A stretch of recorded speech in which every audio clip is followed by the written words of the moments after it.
Hey, it's Rich, the Louisiana Hobby Guy. Today we're going to be talking about the Pergear Laserstorm L5 laser engraver.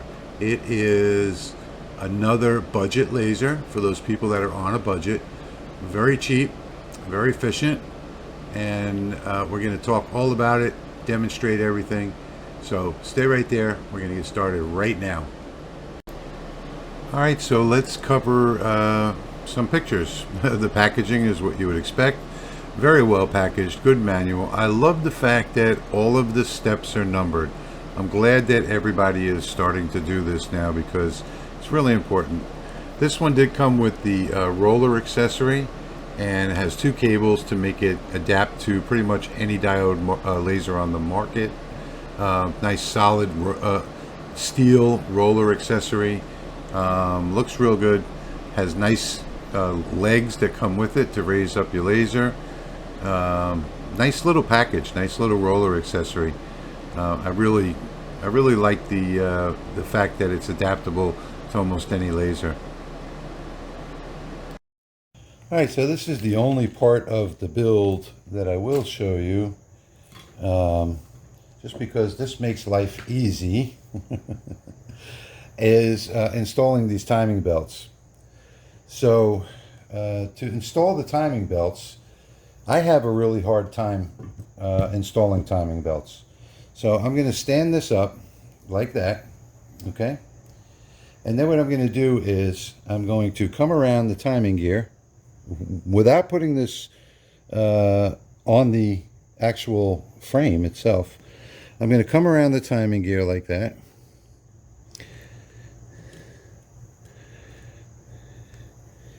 Get it up there, right up on the wheel, on the V wheel. This really is much easier if the camera wasn't in the way. So I'll put it up on the wheel like that, okay? Come around this wheel over here, bring this up here like that, and then just take my little clamp and clamp that in place. Now, once that's clamped in place, I'll go ahead and move on to the other wheel, and you can plainly see that this takes a fraction of the time that it takes to do with by feeding them through the wheels later. So I am not going to fuss with all that because my fingers are just too big to do this. So I'm going to stick to my old method of putting the belts on first, then picking up the frame and sliding the frame onto the wheels. So I'm going to make this nice and simple because that's the way that I like to do it. I really don't like messing with these timing belts. They drive me absolutely crazy. So let me just get this in the right spot, push it on like that, and that's it. We're done. Take the clamps off, timing belts are installed, and that's it. That just makes life so much easier to find these little hacks, and I've never seen anybody that does it this way, although I'm sure somebody's going to comment, oh yeah, I do it that way all the time. But there we go, timing belts installed, no fussing, no having to feed them through, and that's it. All right, so I've just set up the Laserstorm L5 in lightburn now that it's all assembled, and I started the machine in the home position, which is the bottom left corner. Now this machine has no limit switches. A lot of people are saying that the only way that you can use it is in current position or user origin, and that's just not true. So let me show you the hack for this. If before you turn on the power, you move the gantry and the laser head to the 0, 0 position, you can come over here to the Move tab in Lightburn, and you see what I have here? I've set a position. So if I click on Manage, you'll see that I have my home set at 0, 0, X and Y. And what does that do? Well, it mimics the limit switches. So if we come over here on the left and we go to the map icon and we click on that and we just move the laser anywhere on the bed. And then we come over to the Move tab. Instead of going to the Laser tab and clicking Home, come to the Move tab and click Go on the home position that you've set, and watch what the laser does. It goes to the home position. I wanted to point that out because everyone that's reviewed this laser so far has said that because it doesn't have limit switches or hard stops, you cannot home this laser in between jobs, which makes it less accurate. So a cheap laser, cheap results. Not true. All you need to do is do this little hack right here, and you'll have no problems homing this machine in between jobs whenever you want to. The only thing that you have to make sure is that you don't move the gantry by hand. If you need to get the gantry out of the way, you can set a finish position as well. You can take and come back to the map icon again, move it way up to the top up here, like that. Now once it gets there, we're going to come over here and do set finish position. I just clicked on that. So now every time you finish a job, it will automatically move to that position over there. And that will get out of the way so that you can take your workpiece off of the workbed without having to move the gantry by hand. That's a little hack for you. And then when you're finished, if you need to run another exact same job, but let's say you're using a jig on here, you can just go back to the home position and know that your laser is homed and ready and set up the way you wanted it. That's pretty much the hack. Okay, so I've got the Laserstorm L5 set up on the ComGrow Honeycomb bed with the metal tray underneath, and I've loaded the ComGrow 5-watt library here and assigned the cut layer to my cuts and layers so that I have a fair comparison of how it compares to the 5-watt. I know the 5-watt will cut this 2mm wood with no problem, and so now we're going to try the L5 and see how it does. So I'm just going to go ahead and do a quick frame just to make sure, and that looks good, that it's not off the wood. That's perfect. And we're going to hit the start button and let it start. And let's take a quick look, and it looks like it is cutting all the way through on the first pass with no problem, just like the ComGrow did. Looks like all is good there. I'm going to let this job run, and I'll speed it up for you now so you don't have to watch the whole thing, and I'll be back in a minute.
Alright, so here we go.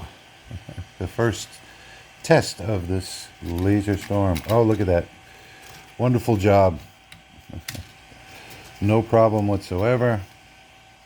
Cut everything out on one pass. We have both sides for the #1 dad. As you can see here, everything, even the circle is cut out. And I want to point out the lead-in over here. If you can see that edge, I know that's hard to see, but it is a perfect edge where the lead-in was here. So the laser started outside and didn't fire until it got inside that first cut. Did a beautiful job. So there we go, 2mm plywood, cut it perfectly. Everything just dropped right out.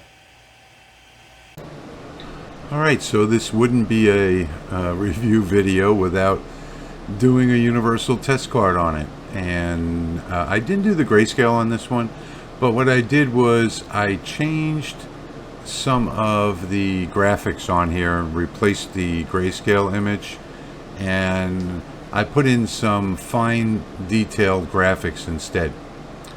So now keep in mind that this does not have air assist, so there is going to be some burning, but I was really surprised at how well this did, even without the air assist. I mean, everything did come out really nice. I'm going to cover all of that in a minute once it finishes cutting all of this out. So here we go. All right, so there we go. Job finished. And it looks like it did a wonderful job. Let me see if I can, where I can put this camera. I don't have it on the tripod. I have it on a different tripod. And let's take a look, see what we get.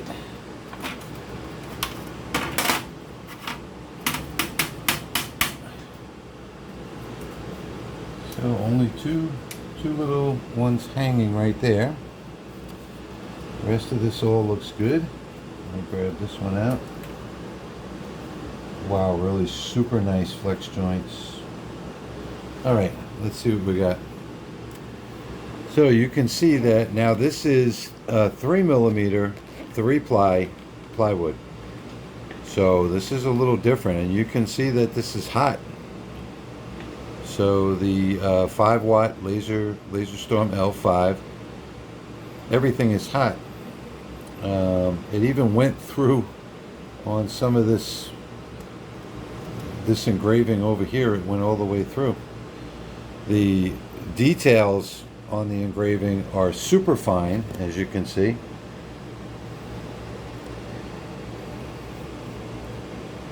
Really nice job at engraving, which is kind of what I was expecting, because you know it has the atom stack module. So I was kind of expecting that. All the circles are circles, all the squares are squares.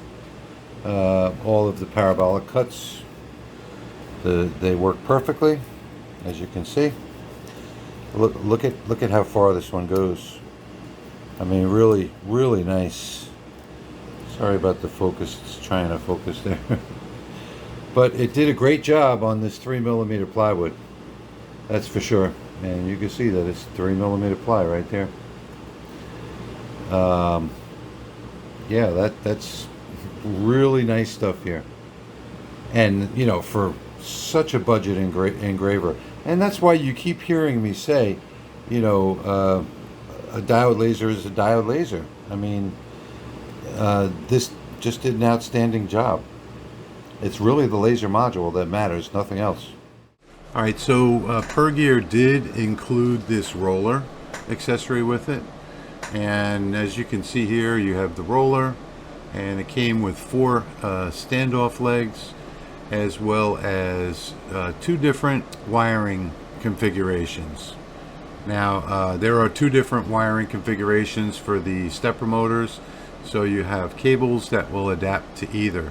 So it will fit maybe 90 to 95% of diode lasers that are out there. The legs are nice. They have this little slot which a lot of the laser engravers can fit into, the legs. On some that can't, just use a little piece of double-sided tape, you know, the ones that have the angled brackets. Their price on this, $129.95 on Amazon. It's a little cheaper if you buy it on pergear.com. You know, not a bad price for a universal machine. And these little knobs here, you unscrew these knobs, and there are, I believe there are 4 different positions that you can put the rollers in, from really tight up at the top to do maybe pens or pencils, to really wide like it is here. And all you do is unscrew these and move it up and down these little holes over here to a different position. Very easy to use, completely assembled when you get it. What I did was I came up here to the roller settings, and in here I did my calculation on the roller itself. So let me show you the picture here. I came up with let's see, 50 millimeters per rotation is the number that I got. As you can see, I had to do it 1, 2, 3, 4, 5 times, and that's almost perfect right there. So that's the number that I'm going to use, is 50 millimeters per rotation. So in here I put 50 millimeters per rotation. I believe they were saying to start with 80, and that didn't even come close. Okay.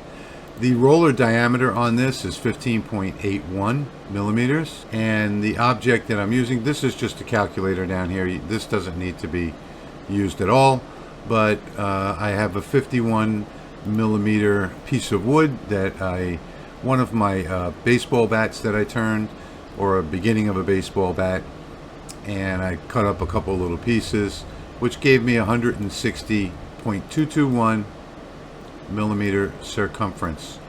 So this is the number that I'll use right here to draw out a rectangle. I'll select it, unlock it, put the height at 160.221. I'll put the width at 3 millimeters, and that's how I did this, inline mode like that. Now I just ran this job. You'll see that when I ran that job, this is it right here, wraps all the way around the cylinder. So now I know that I've got it all set. All I do is put this on a tool path and then make it whatever size I want and put my graphics inside here. And that's it. Let's take a look at some roller burns and see how it came out. Alright, so I've got this in live time. This will be the only live time video that you'll see. And I wanted you to see pretty much how this thing operates. And you can see that one of the things that I like about it a lot is if you look at the rollers, there's nothing in the way of doing a large object on the right or the left side. So looking at this, I can put one of my baseball bats on here and be able to engrave it. Now, of course, the baseball bat is going to have different heights, as you move down the bat, but I could do different engravings in different spots on the baseball bat and not have to worry about the bat hitting anything on the right or left side, which is uncommon in a lot of the different roller accessories that you'll find on the market today.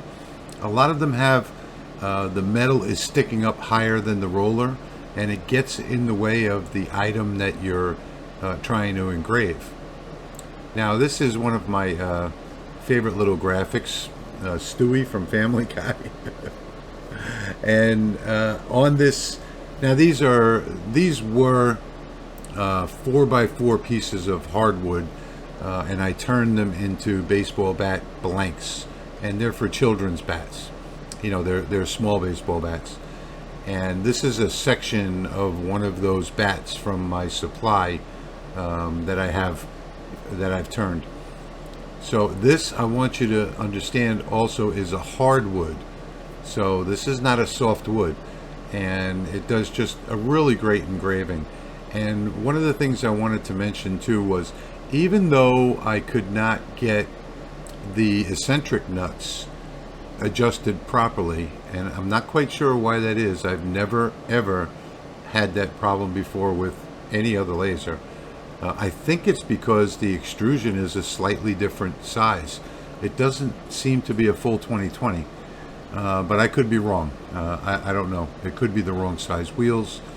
Could be anything. I don't know exactly what the problem is. But even though I could not get the gantry tight where it doesn't wobble, I want you to notice that it does an absolutely perfect engraving. Now, one of the limitations on this machine is the engraving speed. So this particular engraving is set at 2,500 millimeters per minute. So it's not going too quickly. And that's probably the reason why I'm not having any problems with the gantry. So, or the laser head for that matter, neither one of them would adjust, and just really odd. But it's still doing a nice job, and I've done engravings up to the max, which is the 3,000 millimeters per minute. So I'm not afraid of it you know, doing anything wrong when it comes to the engraving. In other words, I'm not afraid of the accuracy on it. I'm not afraid of the X gantry moving. It seems to stay in place no matter what I do, unless I move it physically. So, which I'm not doing. I'm not moving this physically. Everything that I do in lightburn. If I need to move it, I'll use the map icon in lightburn and move it that way. So yeah, as long as you're not moving it by hand, it's not going to be a problem. And you know, this is a basic budget laser, so you have to expect that it's going to come with a downfall or two here or there. But this is not something that affects the output in any way, shape, or form. So you can see I've got this at 2500 millimeters per minute, and I'm running this job on hardwood at 75% power, and it's just doing an extremely nice job. I didn't have any problem whatsoever setting up the roller accessory. I do want you to notice that the name Pergear should be facing forward for this to work properly. So depending on which side of the roller accessory the stepper motor is, determines on which way it outputs. So I've got this one set where I put my graphic on the screen to the left. If you were to turn it around, you'd have to put your graphic on the screen to the right. But yeah, you can see what a great job it's doing on this hardwood, and it really is surprising to me. I also like the fact on this roller that there was no assembly, so everything came pre-assembled, and there's no fooling with these timing belts whatsoever. They're permanently affixed and they're good and tight, so you don't have to worry about any stretching or anything like that. And if you need to change the distance between the rollers, you just unscrew the little knobs on the left and right side, take the screws out. It is a little inconvenient, but it only takes a minute. And you just lift the roller up to the spot that you want, put the two knobs back in, and it's all set. So there is Stewie coming out perfectly well on this budget laser. And like I said, he is one of my favorite characters to engrave.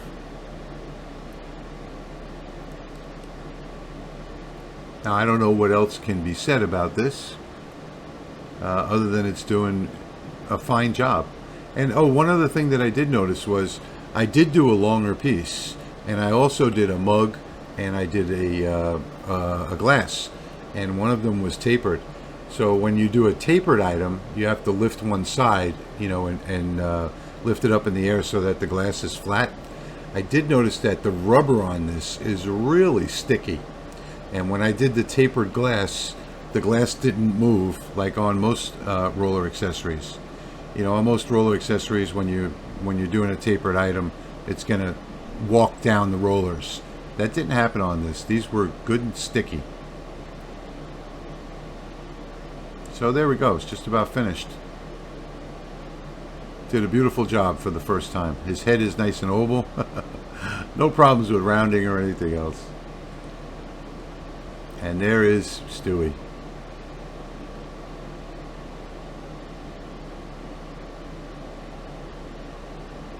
Right down to the end.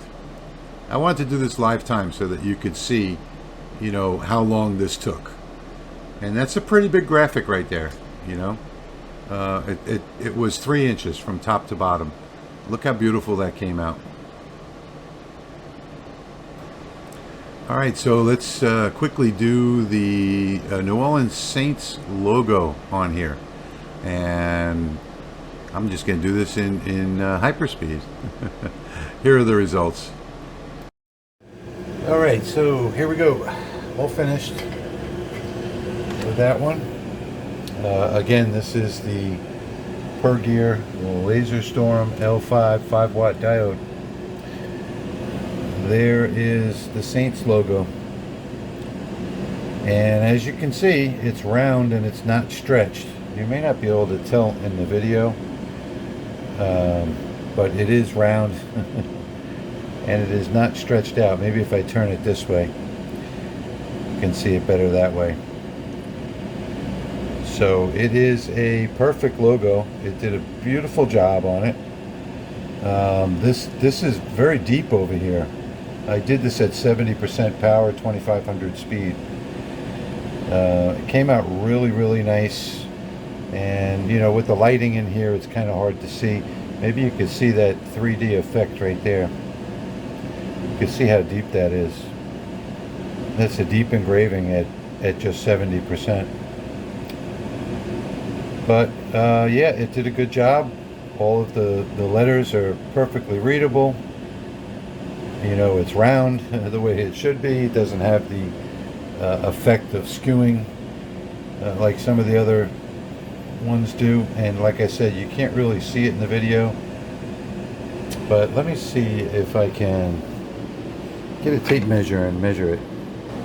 So let's see, if I measure it here, I've got 2 3/4 inches, and over here I've got 2 3/4 inches. I don't know if that's picking that up. Can you see that? 2 3/4 inches, and then from the edge over here, coming around this way, 2 3/4 inches. So like I said, because it's a a round dowel, it may look slightly off, but it's not. It's a perfect engraving. Maybe at that angle you can see it. The problem that people have with the engravings coming out oval instead of round is an X-Tool problem. So, and you'll only hear people with X-Tool complaining about it. If you're using lightburn and not LaserBox software, you're not going to have that problem. You're going to get round logos just the way they are in the software. All right, so there you have it. The Laserstorm L5 5-watt budget diode laser. Great results. You know, very budget laser. We're gonna say this is definitely a bottom of the line. I mean, that's, you know, it is what it is. If you're on a serious budget, this is, I'm gonna take a wild guess here, this is probably the cheapest one on the market. But it does have that atom stack module. So it does have a good laser module. It does really fine engraving. It does awesome cutting on hobby woods. You know, I didn't like the fact that I couldn't get the eccentric nuts to hold the X perfectly. You know, I could still wobble the X gantry. You know, that being said, this only has a capability of about 3,000 millimeters per minute anyway. So you're not going to be speeding around with this doing super fast engraving, and I didn't have any problems with it. But you know, that was kind of odd. I've never had a laser where I couldn't get the eccentric nuts adjusted properly. This is the first one. And the extrusion is all thin. There's no heavy duty extrusion on this machine. Front and back rails don't really matter. You know, we're talking about the X and the Y. Yeah, I mean, real basic, real cheap. If you're, hey look, some people are running farms, laser farms. At one time I had 3 diode lasers going all at the same time doing production work. So if you want to run a laser farm, you want to add another diode, you want to add another 3 diode lasers, and still, you know, stay under that $1,000 mark. I mean, you can add 3 diode lasers to your shop to, you know, start doing multiple items. So it is what it is, basically. There's nothing that, other than the eccentric nuts, there was nothing that I had a problem with at all. Everything worked, you know, perfectly. I had no problem connecting to lightburn. I plugged it in, you know, added the laser and lightburn. It recognized it right away. No problem with the control board. No problem with the laser gerbil. Again, no homing switches, but I showed you that hack on how to home the machine every time. No limit switches, no hard stops. You know, it's a basic machine. That's all I can say. How many times can I say that? It's a basic machine. But it's worth the money, you know, because you have a quality laser module And like I said, if you're going to do a laser farm, it's worth the money. So anyway, not much more to say about it. There's very little to say, very little to put together, very little to say about it. It works. It's a good deal. You know, if you need a good deal, buy it. You know, I don't recommend lasers. I recommend to everybody go out, watch all of the reviews that they can. Take the laser one at a time. You know, search for that particular laser. Watch as many reviews as you can. Mine are absolutely 100% honest, because if I find something wrong, you're going to know about it. And the companies have no input into my laser reviews whatsoever. So with that said, that's about it. I hope you enjoyed this review today as much as I did making it for you. And as always, I'll see you in the next one.